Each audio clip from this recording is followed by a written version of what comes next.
Ryan and I just played Little Soldiers. The box isn't up on the wall because the box is on the table, helping to define the play space that you see here. We've got a top-down camera looking at this, but what you can't see is that this is just a Coke bottle. This is a mug, a Catan mug, another board game, another board game.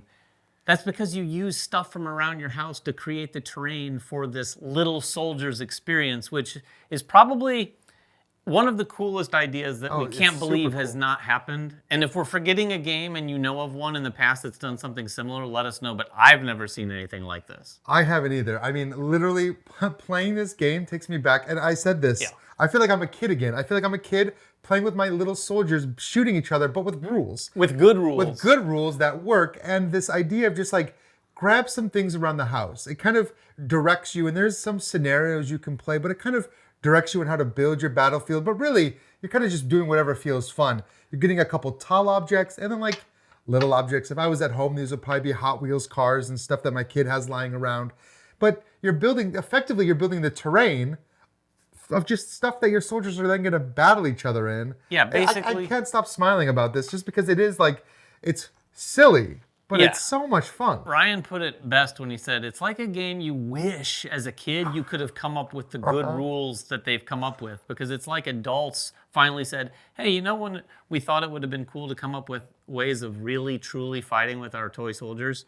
This is what they've done. You know, you've got infantry that does normal attacks. Everyone can do normal attacks where you're rolling dice, trying to get as much damage as you can. They've simplified the distance. Yeah, movement. They've got movement, like little ropes that look like shoelaces, which also I think is a cool touch because it feels like a household item. Yeah. And they're flexible so that you can basically plant it next to your guy, and then you can basically go anywhere on that line as, you know, however you see fit. They've got another red one that's for another range, so to speak, but you can always shoot at someone as long as you have line of sight. And the line of sight is simple because you're just looking at these tall objects, not the little ones, but like these 4 objects have to be taller than the figures because they are effectively going to be blocking line of sight. If you can't have a straight line in between 2 soldiers with those little ropes, then you can't shoot them.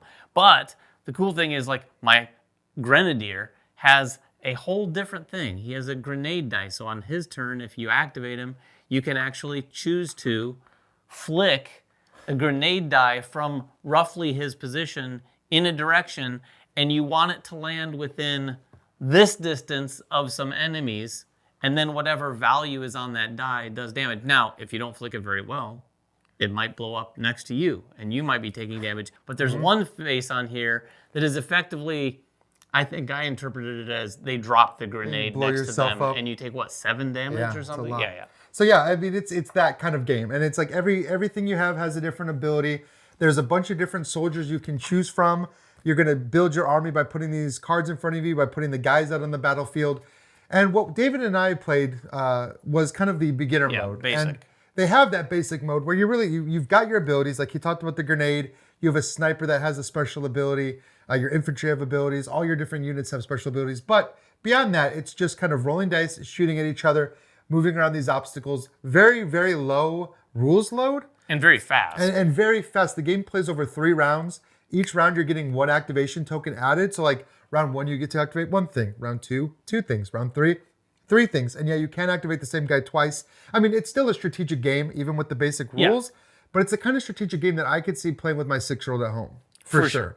Yeah, this is definitely, I mean, I'll say it right now. If you've got little kids at home, this is practically a guaranteed hit. Yeah. Like if you, for instance, if you, this is from Yellow. If you have a group that likes King of Tokyo, the little kids might even like this more. Yeah. Like it's so much fun playing with these little guys. It's so tactile, and it's like setting up guys to like fight each other, which is really, really cool. Now, like Ryan was alluding to, there are some advanced rules. They've actually got a couple books. We've got the boot camp book, which is like the general basic rules. That's what we played. Then you've got the module book. Yeah, and this adds like 6 modules that you can start to layer onto it. It make the games a little bit more complicated. That might take it out of the range of like playing with your kids. A little bit. But these are like for actual gamers, there's a lot of meat in here. There's variable player powers. All of your cards, your soldiers get upgraded to a different side that gives them more abilities. There's even a module that lets you climb on top of the obstacles instead of going around them.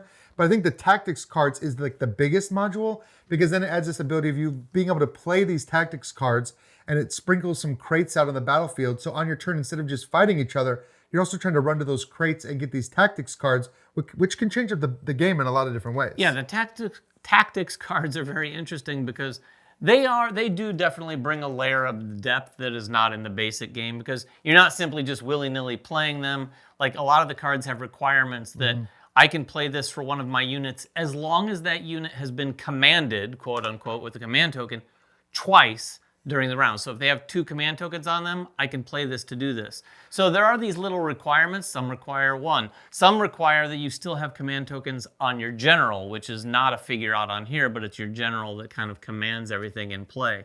But it's going to expand the game quite a bit, and there's a giant deck. Every player is going to start with 3 tactics cards based on whatever general they chose. And then there's going to be like crates and stuff that you can interact with out on the board. When you do, you're able to draw more tactics. Yeah, so basically the game is played like that, just one side versus one side, taking turns activating your soldiers, battling each other, trying to knock each other out.